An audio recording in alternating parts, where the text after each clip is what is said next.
Mənim qaşım tökülsə, üzümdə saçımdan bir şey tökülsə.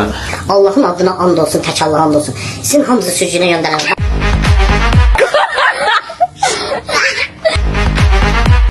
Sen odu... Aa dişleme beni. Ay kız dişleme beni. Ay lütfen bak. Yumrukların başı var. Bırak Esat, Esat.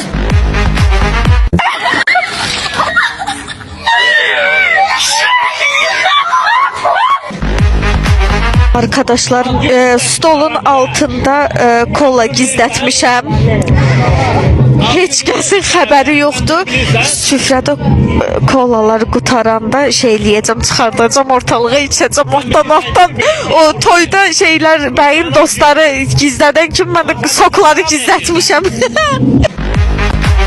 Deyirəm bu günə Məryəmin ad günüdür, amma o bizə haram eləyir burada oturmayı. Sən bilirsən bu günə sənin ad günündür. Ben şimdi istiyorum. Sen kudurmusan ha. Bağışla bizi, sen bugün ad günündür.